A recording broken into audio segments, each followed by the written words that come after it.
não tem cortina, não tem nada. Eu ficava olhando para o céu e eu pensava, Deus, você sabe o nome, você que deu o nome às estrelas, olha só, eu sei que o Senhor está me ouvindo, e aí conversava com Deus ali, sabe? Eu me refazia. Era um momento muito importante, porque eu em nenhum momento tive medo, confesso a vocês. O que o médico falou para a Érica é lógico que eu já sabia. Porque quando eu descobri que eu tinha um meningioma, eu fui estudar sobre ele. É uma situação que ninguém. Olha só, gente, o meningioma é um tumor que ninguém sabe como ele surge. Ninguém. Não tem explicação. Ele surge do nada. Eu posso estar com ele desde pequena, como eu posso estar com ele há pouco tempo. Por exemplo, quando eu digo que eu estou há mais ou menos 2 anos, o que que é? Eu não estou enxergando muito bem, não, então eu tenho que ler. Essa história tem mais ou menos uns 2 anos, que eu tinha 70 anos. A primeira menção quem fez foi a Érica, porque a Érica estava fazendo o meu cabelo e me perguntou assim: Você caiu? Eu falei: Não. Ah, então você bateu com a cabeça em algum lugar. Eu falei: Também não. Mas tem uma altura aqui, aí eu botei a mão e falei assim: sei lá, eu não sentia nada, nunca senti nada. E toda vez que eu ia na Érica, ela falava assim: Márcia, vai ver isso. Eu falava: Não vou. Vou ver um troço que não está me incomodando, eu vou procurar sarna para me coçar, eu não vou. E bati pé várias vezes. Até que um dia eu estava na clínica, fazendo a clínica, e eu não sei se eu me aborreci com o dono de algum animal, ou com algum enfermeiro, alguma coisa. Eu senti uma coisa esquisita, não me senti bem, e falei assim: gente, eu vou embora. Fui ao médico, fui na UPA, né? Cheguei lá na UPA, fui atendido igual a cara deles, não gostei do atendimento, voltei para casa. Na semana seguinte, fui procurar um médico. Aí eu fiz todos os exames, tudo que tinha direito e tal, fiz eletro, fiz mais não sei o que. A única coisa era uma pressão alta, que eu tomo remédio, mas nada compatível com o que eu sentia. De vez em quando eu sentia uma coisa que eu não sabia explicar. Aí eu pensei assim: já que eu estou com 70 anos, que eu já fiz todos os exames, que com essa idade você tem que fazer alguma coisa, só está faltando ver esse negócio na cabeça. Eu vou ver, porque a Érica é enjoada com isso. Toda vez ela fala a mesma coisa. Eu vou procurar um neurologista. Aí procurei, fui no neurologista. A primeira coisa que ela pediu foi uma ressonância.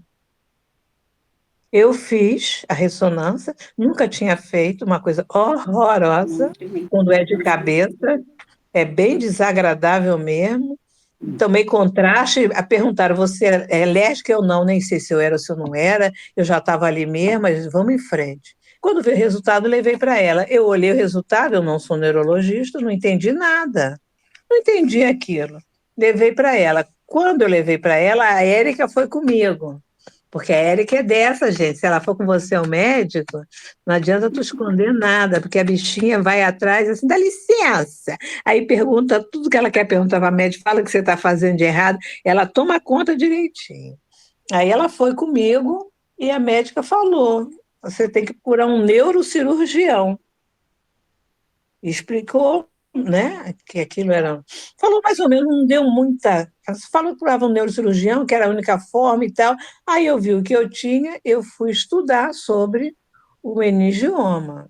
E eu entendi que não tinha outra alternativa a não ser fazer a cirurgia. Mas me explica, quem é que quer fazer cirurgia de cabeça? Ninguém, né?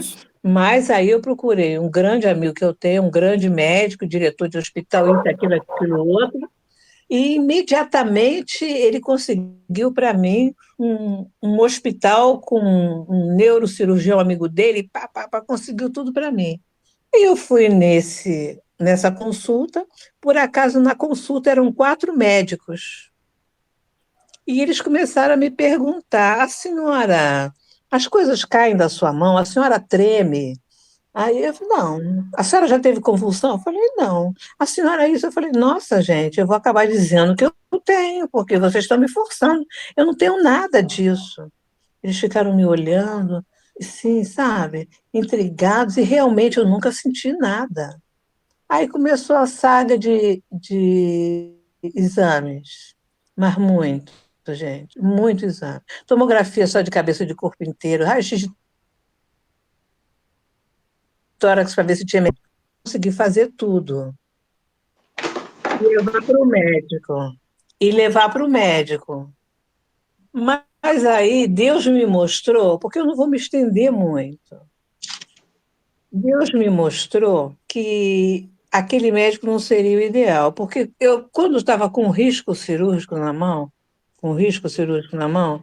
eu falei com o médico do risco cirúrgico, doutor, esse negócio está diminuindo. Eu te- Esse negócio está diminuindo. Eu tinha vontade de fazer outra ressonância para a gente ver.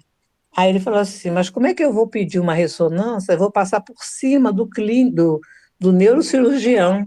Só se você não disser que fui eu. Eu falei, não digo, e fui fazer. E diminuía mais ainda. Aí eu fiquei sabendo se está diminuindo, né? Está desinchando, alguma coisa assim. Aí levei tudo para o neurocirurgião, risco cirúrgico. Aí falei para ele assim, olha, eu estou muito contente. Olha só, isso aqui diminuiu, que não sei. Aí que Deus me mostrou o que estava com aquele médico. O homem se transformou num negócio horroroso, só faltou me bater. Isso está errado. Isso aí, o cara errou, que não sei o quê, e você fez assim, mas me fez tanta estupidez, que a lágrima brotou aqui. E eu fiquei quieta, eu não sabia, eu não estava entendendo. Eu fui muito agredida, e eu não entendi e não reagi. Saí dali, chorando, evidentemente, fui procurar uma amiga, não encontrei, fiquei andando pela praia, fiquei perdida, vim para casa. Enfim, não fui fazer nada, porque com risco cirúrgico na mão era só chegar e marcar a cirurgia. Mas Deus não deixou eu fazer isso. Aí o que eu fiz? Por conta própria, eu fiz mais 3 ressonâncias. Aí o troço diminuindo, até que na última ressonância, aí eu já estava ficando meio craque, né, de tanto ler aquilo. Na última ressonância, tinha uma alteração assim, leve edema. Aí eu falei, opa, o troço está se modificando. Aí eu comentei com uma amiga que eu tenho, que é médica, está aposentada, inclusive ela não está bem de saúde. Falei com ela, Márcia, vamos ver e tal, não sei o quê. E tentando arrumar dali, falava com outro e tal, mas não muito animada, sabe? Eu não sabia o que eu ia fazer, porque eu tinha dado para trás, com tudo na mão. Eu não fui à consulta que a clínica da família marcou, porque o meu amigo já tinha arrumado e eu não podia dizer que eu estava entrando pela janela. Porque vocês não veem da televisão que tem gente que fica 10 anos na fila do Cisreg para fazer uma cirurgia e acaba morrendo, e eu em 3 dias já estava lá dentro. Como que eu ia falar um negócio desse? Que eu entrei pela janela. O médico disse: manda ela na clínica da família se cadastrar, que eu pesco ela no sistema. Olha que sem vergonhice. Mas eu precisava, o que eu ia fazer? Então eu fiquei muito perdida com tudo isso. Aí falei com a minha amiga, o tempo passou, foi passando, eu pensava, mas não agia. Até que um dia essa amiga, que está acamada, inclusive, está doente, liga para mim e fala assim: Márcia, você tem consulta marcada no Instituto Estadual do Cérebro Paulo Niemeyer. Eu nem conhecia esse lugar. Ela doente, há 2 meses que não ia na rua, sem força até para falar no telefone, com ansiedade, com depressão, lá com os problemas dela, foi capaz de fazer isso por mim. E foi até, eu falei com ela, você veja bem o que Deus é capaz, de onde você tirou força. Essa força você tem que usar com você. E isso parece até que está surtindo um efeito com ela, eu sou muito grata a Deus também. Ele está mexendo na vida de muita gente. A coisa não está sendo à toa. Então eu fui. Mas nesse meio tempo, gente, teve mais coisa. Muita coisa aconteceu. Eu estou resumindo bastante. Eu fui na consulta, olha como são as coisas. Na segunda-feira, que eu estava na segunda-feira agora, que eu já falei no começo, né, quando não tinham todas ainda. Fui na segunda-feira, o médico, quando me atendeu, ele olhou assim, com muita tranquilidade. Ah, tá, tudo bem, isso aqui a gente vai fazer uma cirurgia, nós vamos resolver isso assim, pai e tal. Aí eu fiquei vendo a tranquilidade dele, fiquei vendo a convicção dele, o cara está sabendo o que está falando, mas lá o Instituto do Cérebro só trata disso, nem sabia que isso existia. E eu me senti assim, sabe? Bem, ainda conversei um pouco com ele e tal, aí eu falei assim, é complicado, né? Aí eu me identifiquei, ele falou, que bobagem, você entende isso assim e tal. Fui embora para casa. Na quarta ou na quinta, eu não lembro o dia. Eu fui na Érica, foi aí que lá na Érica a gente estava meio que brincando no celular, vamos ver o Zap, quem mandou o quê, quem tal, não sei o quê. No lugar das fotos do Zap, eu vi um cérebro. Eu falei, como é que pode? O que que é isso aqui? Olha, estava escrito assim: a senhora pode se internar dia tal, assim, assim, assim, para a senhora tá bom, a senhora não traz isso, traz isso. Olha, 2 dias depois eu já estava sendo chamada num lugar que lá dentro eu descobri é o mais difícil de você conseguir estar. Tem gente de fora, do Brasil inteiro e às vezes de fora do país, para conseguir uma vaga lá. E eles me ligam com 2 dias. Eu ia falar o quê? Eu ia falar que não? Foi uma confusão, essa confusão que eu estava explicando para a Tatiana agora mesmo, um rebuliço, e eu tive que ligar para a clínica, avisar que eu não ia mais dar consulta, que eu não ia poder mais, porque não sei o quê. O dono da clínica falou assim, doutora, espera só um instantinho que eu vou sentar. Aí eu comecei a contar ele, doutora, espera um bocadinho que eu vou levantar. Eu comecei a contar, ele ficou nervoso, ficou todo mundo assim. A própria Érica, eu fui fazer o cabelo, fiz, disse, pelo menos eu vou arrumar, aquelas coisas. E fui me internar. E aí começou tudo isso. Tudo uma novidade muito grande na minha vida. Eu entrei dia 2 de setembro, passei o meu aniversário dia 3 lá. O hospital todo foi muito gentil, legal comigo. E eu fazer um bolo para mim, mas não fizeram, porque no dia seguinte eu ia ter que fazer a ressonância. Fiz a ressonância lá, é diferente, a ressonância lá leva quase 40 minutos, é desesperador. Eu tive que me concentrar muito, eu só penso em Deus, eu só oro, porque eu detesto fazer essa ressonância, mas ela é extremamente necessária. E eu fiquei lá, entrei dia 2, me operei, fiz a primeira cirurgia. Eu achava que eu ia fazer uma cirurgia. Dia 6, a Érica estava lá. Não estava a Érica? Cadê ela? Não sei. Érica, ela fechou o microfone lá. Ela estava lá comigo. Estava, né? A gente estava conversando.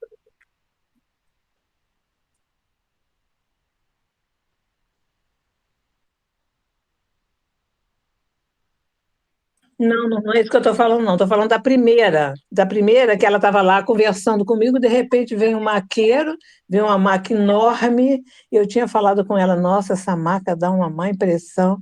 Vem uma maca enorme, e aí eles iam me levar para a cirurgia. Eu não sabia que eu ia para a cirurgia, eu não sabia de nada. Sim, depois, e foi que eu falei isso para ela.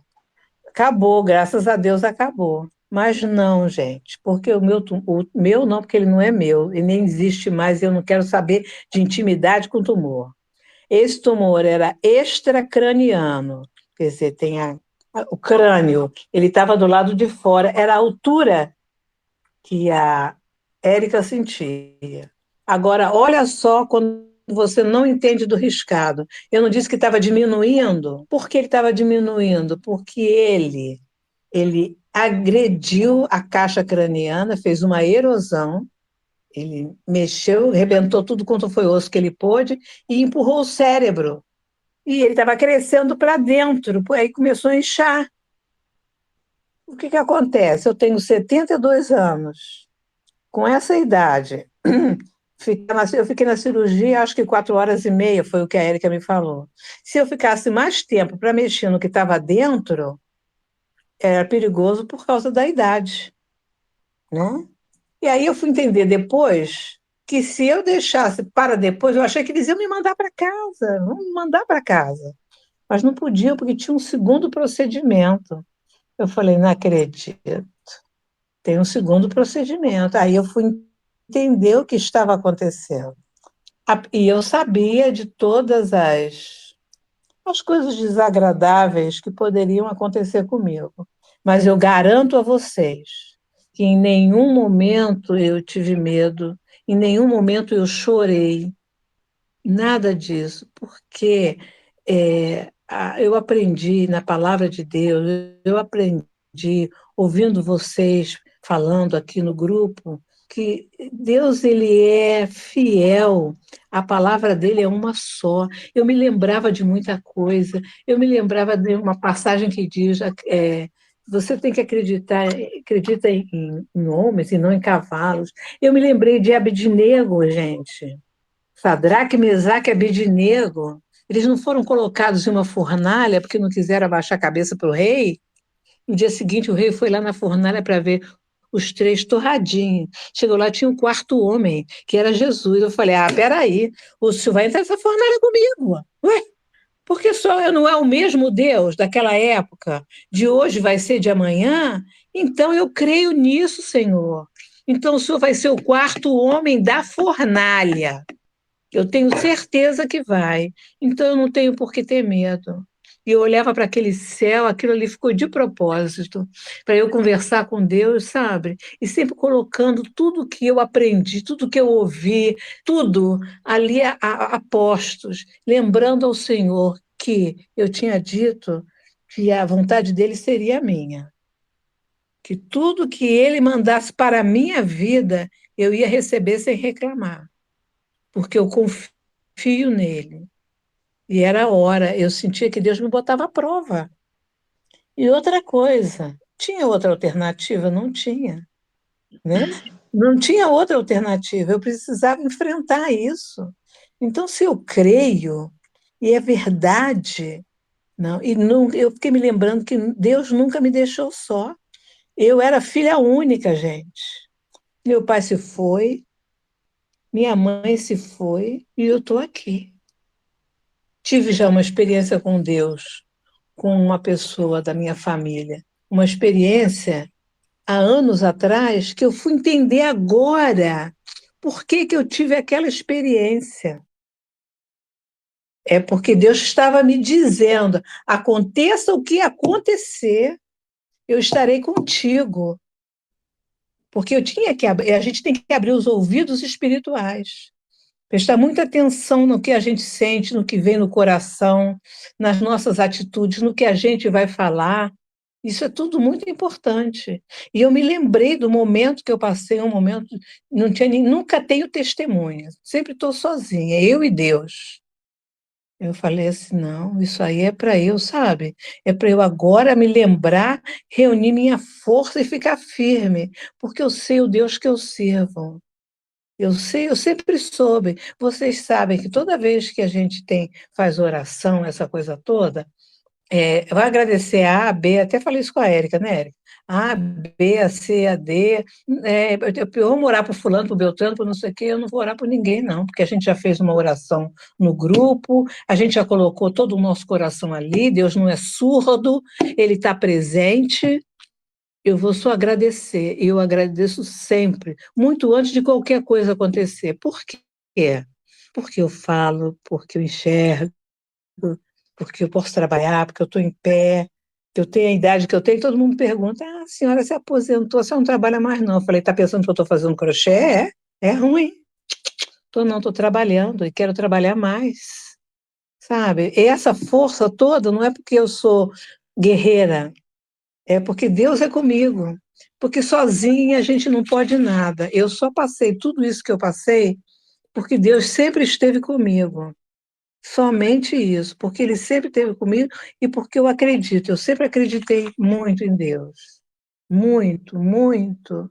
E por isso que eu disse na conversa, logo que eu entrei aqui, sobre você falar, vai com Deus, fica com Deus. Não, isso aqui depois Deus me ajuda. Não, gente, ninguém se serve de Deus, ele não é nosso servo, não. Nós é que somos servos. E a gente acha às vezes, não, deixa comigo, Deus vai, ó, deixa comigo não, tu vai ver só que Deus vai te... Não é assim, não, gente. Não se usa Deus, né? A gente se humilha. Eu sempre fico calada. Eu nunca fui humilhada já passei muita coisa e sempre fico calada. É fácil, não é? Minha vontade é dar um supapo, Mas como eu estou melhorando, eu não vou fazer nunca mais isso. Mas eu me humilho. Por quê? Porque se eu me humilho, o meu Deus cresce. O meu Deus cresce. E essa situação que eu vivi e ainda estou terminando, ela tem dado algumas respostas ao meu redor, com pessoas que eu conheço, com situações que eu vivi, sem que fosse preciso eu abrir a boca. E cada vez eu aprendo mais. Deixa Deus falar. Não tem um louvor que diz deixa Deus falar? Tudo isso, gente, eu fui. Me lembrei muito de muitas palavras que vocês disseram em, em orações que nós fizemos em conjunto. Lembrei de entrei dia 2, operei dia 6, depois operei dia 20, 14 dias depois. E eles abriram no mesmo local onde tinha aberto da primeira vez. Eu digo a vocês que a cirurgia, a primeira cirurgia, eu entrei, por acaso o anestesista é amigo de um outro amigo meu também anestesista, a gente acaba se conhecendo porque é todo mundo médico, aquela coisa toda, ficamos conversando um bocado, não me lembro de mais nada. Ele me anestesiou, fez o que quis, terminou a cirurgia, o médico, eu sei que eu me lembro do médico falar assim, agora a senhora fica quietinha, porque nós vamos passar a senhora para a maca. Eu estava na mesa cirúrgica. Eu falei para ele assim, não vai não, o senhor dá licença que eu passo sozinha. A cara deles, e como que eu fiz isso? E como que o anestesiado faz um negócio desse? E como que eu saio falando, conversando? Isso é coisa de Deus, ficou todo mundo assustado. Eu tive um episódio muito difícil, porque no dia que eu voltei da primeira cirurgia, eu estava conversando com os enfermeiros, eu estava no CTI, mas eu estava conversando com os enfermeiros, estava ótimo, não sentia nada, dor nada. Todo mundo muito simpático e tal. Quando deu meia-noite, meia-noite e pouca, eu senti uma coisa que eu não sei explicar a vocês o que foi. Eu só me lembro de um tubo, tubo cinza, e eu entrando no tubo. E eu pensei assim, eu vou morrer. Eu só me lembro disso. Depois disso, eu me lembro que tinha médico, enfermeiro, um monte de gente na minha frente, os aparelhos todos apitando, aquela coisa toda, e eles estavam com o olho desse tamanho assim para mim. Eram 7 pessoas. Eu ainda pensei assim, estou no céu, tem 7? Eram 7 pessoas, o médico, as enfermeiras. Aí, sabe o que aconteceu, gente? Eles disseram assim, a minha pressão estava 1/2. Isso é pressão de morte. 1/2, nem nenhum animal eu vi isso. Ele estava assim, nós queremos saber como que a senhora teve força para dar um grito tão alto para chamar a gente com essa pressão, porque não tem cabimento isso. Isso espalhou pelo hospital inteiro. Quem vocês acham que deu o grito? Quem vocês acham que chamou? Se eu não me lembro de nada. Então, são experiências que a gente, sabe, fica extasiado. Eu fico boba. Eu fico boba, eu só sei agradecer a esse Deus que não me abandona, ele não larga você. Aí agora eu digo, seguro, igual Jacó segurou no anjo, eu seguro, eu falo assim, o senhor vai para lá, eu também vou. O senhor vem para cá, eu também vou. O senhor vai para trás, eu também vou. Eu não quero saber, eu não quero saber. É uma experiência muito especial, muito. E ela não é um direito só meu, não. Outro dia eu falei para uma pessoa, a pessoa disse para mim assim, você tem uma convicção? Não, eu falei, não, querida, não tenho convicção nenhuma. Uma convicção é você ter certeza de uma coisa que você conhece, que você vê. Eu tenho fé, eu não vejo Deus. Eu posso ver ele em você se você quiser, deixar ele entrar, né? Se você deixar ele entrar, eu posso ver em você, porque ele está em tudo. Minha mãe dizia para mim assim, Márcia, não cai uma folha da árvore se Deus não quiser. Tudo é obra de Deus, é se Ele quiser. Esses médicos maravilhosos que me atenderam, a Érica conversou com o médico e disse que ele também estava, sabe? Ele mesmo que operou, ele mesmo estava com cara de tacho. Esses médicos, eles têm que entender que eles são médicos porque Deus assim permitiu. É Deus que permite, é Deus que dá a oportunidade a gente. Eu já contei para as 2 Éricas isso, vou falar para vocês. Eu fiz uma especialização em homeopatia, 2 anos. no final a gente sempre tem que fazer uma monografia, um trabalho, aquelas coisas. E aí no trabalho você agradece a mãe, o papagaio, a todo mundo que pode. E tem sempre uma citação que vem na frente. E eu procurava uma citação para botar no meu trabalho, aí eu não achava, aí achei uma citação de 1755 de Paracelso. Paracelso é aquele cara, para vocês terem uma ideia, quando a gente vê filme em castelo, a gente não vê aquele homem que fica lá na torre com aquelas coisas borbulhando, aí desce um troço verde, aí sobe o amarelo e tal. Ele queria descobrir a quinta essência, a essência da vida e tal. Era um químico doido. Ele disse o seguinte: você pode ter o melhor estudo na melhor universidade do mundo, um jaleco branquinho lindo de linho bordado a ouro. Você pode ter a maleta mais bonita, os melhores instrumentos e livros. E você pode ser o melhor da turma. Você pode ser o melhor em tudo, mas se você não tiver Deus, você não é médico. Não é? E infelizmente a gente tem visto tanta coisa que Deus deve estar muito envergonhado, muito envergonhado. Mas eu digo a vocês que aquele lugar ali, a mão de Deus reina, e eu tive a oportunidade de falar muito dele, eu tive a oportunidade de ver muita coisa, fui muito bem tratada. Nossa, não sei, eu não sei, parecia que eu estava num hotel 5 estrelas. Quando nós chegamos lá, né, Érica, a gente estava pensando, isso aqui é a entrada do Rio Palace, não é possível que seja um hospital, que não tem nem jeito de ser hospital, mas é um hospital extraordinário, e Deus reina naquele lugar, e Deus é com aqueles médicos, e eu estou muito feliz. Eu nem sei mais o que eu tenho para falar. Deixa eu ver o que mais. Eu acho que eu falei tudo, gente. Eu acho que eu falei tudo. Se eu me lembrar de mais alguma coisa, numa outra oportunidade eu falo. Fala, o que é? Ah, é. Foi antes, foi depois da segunda cirurgia. Da segunda cirurgia. Eu um dia lá, eu levantei para ir ao banheiro. Foi isso, Érica? A Érica sabe o quê?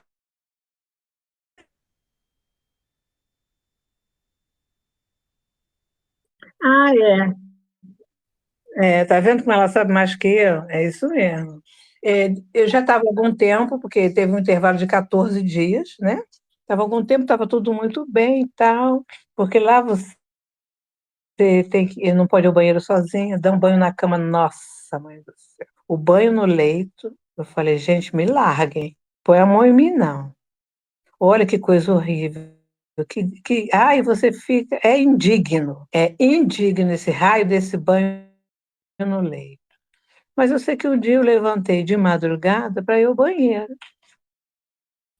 Fui ao banheiro, voltei para cá, tem uma poltrona do papai que dava para essa parede de vidro, para eu ficar olhando um pouco, aí fui tentar levantar. Quando eu tentei levantar, eu tive uma convulsão que eu nunca tinha tido na minha vida, e eu creio em Deus que eu jamais terei. É horrível. Meu lado direito batendo, braço, ombro, perna direita, e você não controla e ele bate pai, pai, pai. E parece que você está batendo numa parede. E eu fiquei muito nervosa, eu não sabia, eu não conseguia chamar, eu não conseguia nada. Eu não sei como o enfermeiro entrou, como ele chegou, porque eles fazem uma ronda, né? E ele viu, eu falei, pelo amor de Deus, me tira, me dá alguma coisa. Ele falou assim, isso é uma convulsão, se acalma, que vai passar. Como que eu vou me acalmar? Me batendo daquele jeito. Depois eles me deram um negócio para beber, mas demorou muito, muito tempo. Voltei para o CTI. Mais exame, mais isso, mais aquilo. Quer dizer, foi mais uma coisa que eu nunca tinha passado, difícil. Aí me lembrei por que naqueles primeiros médicos que eu fui, eles perguntavam, a senhora não teve convulsão? Porque isso parece que faz parte do quadro desse tumor. E esse tumor, eles demoraram a fazer a segunda cirurgia porque é um local muito delicado, mas muito, muito delicado. Ali está a fala, a visão e o controle motor. Vê bem. Se ele encosta onde não deve, se ele encosta onde não deve, ele acaba com a minha raça. E se eu tiver, aí eu fui pensar, se eu tivesse feito essa cirurgia naquele primeiro hospital que não é especializado, que lá opera rim, coração, olho, nariz, cabeça, tudo, é um misto, eu não ia sobreviver, não. Aquele hospital não ia ter o suporte necessário, só fui entender isso depois, o suporte necessário para a situação que eu me encontrava. Por isso que Deus deixou o médico fazer aquilo que ele fez comigo, que eu fiquei idiota ali olhando para ele, fui maltratada, agora deu tudo errado. Não deu tudo errado, não. Deu tudo certo, porque tudo é Deus que controla. A gente às vezes fala assim, não, eu vou aqui, vou ali, vou fazer isso, você não vai coisa nenhuma. Se Deus quiser que você vá, você vai. E se for bom para você, o que você não vê depois, Deus vê, entenderam? Então foi por isso que demorou esse tempo, mas por causa da dificuldade. Aí no dia seguinte eu fiquei com um lado meio esquisito e tal, aí ficou todo mundo sabendo, aí vem médico, aí faz isso, faz aquilo. Enfim, eu voltei para casa quando vocês viram, quem viu, a gente saiu do hospital na cadeira de roda, aí quando chegou no carro, meu primo me segurou, o outro me segurou, aí eu percebi que o lado direito estava esquisito. É por isso que eu tenho que fazer assim para ler alguma coisa e tirar logo, porque esse óculos é de camelô. Eu sou abusada, né? Só uso óculos de camelô. Eu só consigo enxergar se eu botar ele 2 minutos. Mas eu não quero mais usar esse óculos. Eu vou ter que ir ao oftalmologista. Mas eu percebo que eu estou melhorando. Eu fiquei bamba. Eu cheguei em casa, eu fiquei bamba. Bamba, não é zonza. Zonza você fica assim. Bamba você fica assim. Fiquei andando igual o pinguim. Pinguim não anda assim. Para tentar me equilibrar. Aí no dia seguinte eu melhorei mais um pouco, aí no outro dia mais um pouco, mais um pouco. A mão abri o meu piano, estou fazendo uma escala para mexer a mão, sabe? Mas eu já posso pegar as coisas, já não estou contando. Então, devagarzinho vai melhorando. Mas anteontem, ou tem uns 2 dias atrás, eu, eu senti um negócio assim esquisito. Eu não podia. Esse lado aqui eu deito numa boa, entendeu? Eu tenho um corte grande. Me disseram que eu não olhei, não me interessa. Eu quero ficar bom, não quero ver corte, né? Ainda mais que eu tô careca, tô odiando isso. Aí, deitada desse lado aqui, eu sinto um negócio me incomodando. Eu sinto uma coisa me incomodando. Aí eu abaixei a cabeça para pegar não sei o quê, coisa que eu não devo fazer. E aí eu senti um troço balançar, gente. Falei, Jesus amado, o que que é isso? Disseram que se eu sentisse muita dor, eu ia tomar 1 grama de Novalgina. Na receita está escrito que se eu sentisse algum abaulamento, que eu procurasse um médico. Aí um dia eu senti isso, aí fiquei preocupada. Fiquei preocupada. Aí tossi. Quando eu tossi, um troço balança dentro da minha cabeça. Eu falei, não. Eu, dia 9, eu vou tirar os pontos. Mas eu falei, não, eu vou lá antes. Porque eu preciso entender. Fui ontem. Fui atendida, graças a Deus, pelo mesmo médico que fez os meus curativos. E o que ele me disse? Isso é normal, Márcia. Perfeitamente normal. Aí me explicou que quando coloca a placa, eu tenho uma placa de titânio e tenho parafusos. E ele disse que tentam. Erosão é quando os migalhas assim, né? Os ossos assim, eles juntam alguma coisa e botam a placa e fica uma parte solta, nem me interessa. Ele falou que, graças a Deus, está tudo bem. Aí, essa noite, eu já dormi melhor. Né? Eu precisava de estar aqui dentro. Eu pensei assim, Senhor, eu sei que o Senhor está à frente, que Deus não vai fazer um trabalho desse e me matar amanhã, né? É óbvio que não, não é por aí, não é isso. Mas como está escrito na receita, e está arriscado ele descobrir, perguntar por que eu não voltei, aquela coisa, eu falei, vamos cumprir, como manda o figurino, né? Deus nunca disse, não faça isso, não vai em lugar nenhum, pelo contrário, ele me botou no melhor, então eu também tenho que dar o meu melhor como paciente, né? Eu tenho que ser uma boa paciente. E aí, graças a Deus, está tudo bem. E eu tuço, eu acho estranho, porque dá uma balançada, um negócio aqui assim. Vamos tirar os pontos. E agora é a vida que segue. No hospital eu ficava pensando todas as coisas que eu quero fazer, todas as coisas que eu deixei de fazer, todas as coisas que eu, ah, ou estou com preguiça, ou não acho que seja importante.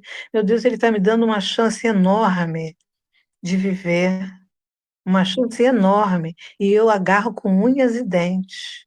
Como eu digo a vocês, eu não tenho nada mais do que reclamar da vida. Me explica o que que eu vou reclamar. O presente que eu ganhei de aniversário foi o melhor presente do mundo que uma pessoa poderia ganhar. O melhor presente que eu poderia ganhar. E foi um milagre realmente. A Érica conversou com os médicos e eles ficaram, acredito que também, assim, surpresos com o que eles fizeram. E eu acho que ela falou para ele: o senhor foi um instrumento de Deus. Eu não sei se para eles foi uma surpresa ou se não foi, mas podem acreditar que Deus está plantado naquele lugar, que eu não deixei barato, não. Olhava para mim, eu tome Jesus. E foi isso, minha gente. E depois chego aqui e encontro esse grupo maravilhoso. Nossa, Jujuba, Langandã, Tatiana, que me fez chorar. A outra que eu não consigo falar seu nome, que é difícil demais. Né? É difícil, seu nome é difícil. Érica, meu pedacinho. Ah, Samira perturba. É perturba, viu, gente? Mas eu falo perturba. E você, minha querida Priscila, e a Érica, que vocês sabem que eu nem gosto dela, né? Nem um pouco. Então, a gente encontrar um grupo desse, e poder falar de tudo que aconteceu, é muito bom, sabe? É uma experiência. E eu me lembro, quem foi que falou que testemunho é uma coisa pela qual você seguia. Foi você, Priscila? Foi, né? Eu vou confessar a você. Quando eu ia em alguma igreja que alguém dava o testemunho, eu falava assim para minha mãe: acredito nisso não. Olha o que eu falava, gente. Eu achava que não era possível. Eu achava que não era possível. Eu não tinha entendimento para aquilo. Eu achava que não era possível. Várias vezes eu pensei assim. Mas a gente muda. Deus transforma a gente. Como que ele transforma? Dando experiência, criando situações, criando não, permitindo situações que a gente fala assim, mas Deus vai deixar um negócio desse? Ué, por que não? Ele deixou crucificar o filho dele disse, afasta de mim esse cálice se for possível. Ele não afastou, por que que vai afastar da boneca aqui? É ou não é, gente? Então, todas essas coisas vieram à minha mente. Sabe? Todas essas coisas vieram à minha mente. E eu quero agradecer muito a cada uma de vocês por esse momento, pelos momentos que vocês oraram por mim. Eu já falei sobre o ponto de Deus no cérebro, ele existe. Se vocês quiserem entender melhor isso, entra no, escreve assim no Google, ponto de Deus no cérebro, e vai aparecer o YouTube. Logo o primeiro item, o primeiro filmezinho, vídeo, assiste que a pessoa fala, mostra, e eu tomei conhecimento através de um neurologista americano, ele mandou um negócio e alguém mandou para mim, e eu fiquei assim, sabe? Falei, gente, o ponto de Deus no cérebro, esse povo está ficando muito doido. Até que eu fui ler, estudar, e não sabia nem por que que eu estava falando tanto sobre isso. Fui entender agora. Deus prepara você para as situações. E Ele me preparou para tudo que eu passei na minha vida. Ele me preparou para a morte da minha mãe, sabe? Ele me preparou para a morte do meu pai, porque se você ser, como é que fala? Única e perder pai e perder mãe, você perde o chão, não perde? Foi quase que aconteceu comigo, mas Deus não deixou. Deus não deixou. nunca me abandonou, nunca me deixou passar alguma vergonha, nunca. Em situações tão difíceis, daquelas que você não quer contar nem para o teu melhor amigo, que você bota a mão assim, como eu vou fazer, como é que vai ser isso, de onde eu vou tirar, o que que vai ser? E Deus cria uma situação em que você sai de cabeça erguida. Eu tenho que agradecer a Deus, não é de hoje, é de uma vida inteira. E do resto de vida que eu vou ter, continuar agradecendo. Tá bom, minha gente? Obrigada, Samira. Foi maravilhoso ter você aqui. Nossa, como eu gostei da tua presença e das tuas palavras que me emocionaram. De todas vocês. Cantando é um desastre, tá, gente? Mas, orando, orando é uma maravilha. Tá bom, minha gente? Abre esse microfone aí, meu